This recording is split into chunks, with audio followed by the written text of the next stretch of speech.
This morning I made some changes on my cycling leg, the left one. I cycled over the weekend in Claremont and I didn't like it at all. Actually, I was hitting the crank and you could see it's like a little bit worn out there from hitting the crank because the alignment was off as far as this way. So what I did is I actually opened up this screw so I can move the angle a little bit more so I have more play on this whole section. I actually also moved my cleat up a little bit because I looked on the other side, on the right side, and the cleat was a little bit back.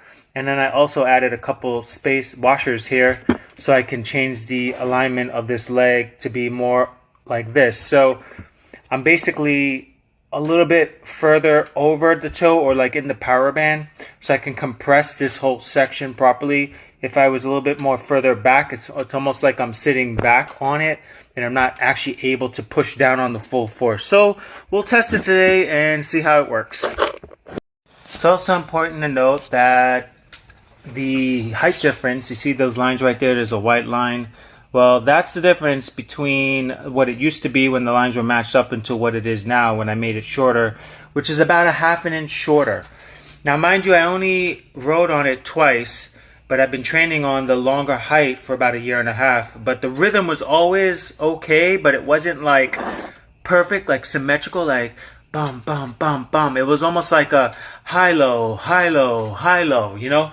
And also what really did it was my hip and my back on the left side was always aggravated for some reason when I would push power, you know, and I just couldn't get it relieved. And I realized, like, look, there's something wrong with this leg. It needs to be adjusted.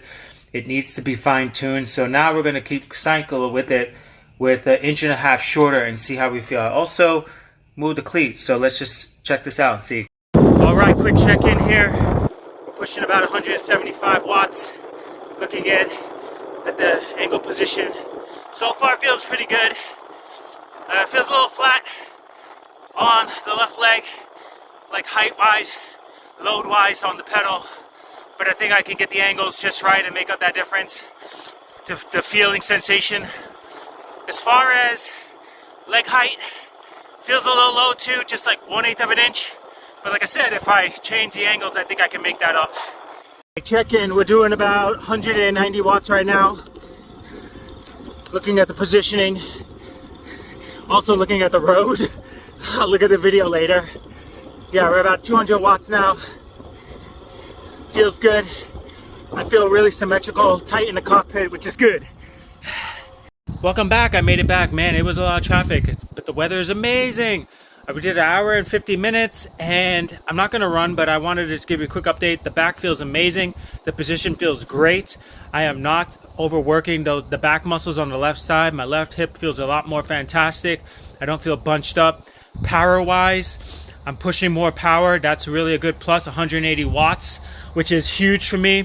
I would never be able to sustain that, but I'm actually sustaining that more comfortably now. If you don't know what wattage means, it means the force on the pedal. The higher the number, the more force you're putting. So like a pro triathlete would do like 300 watts.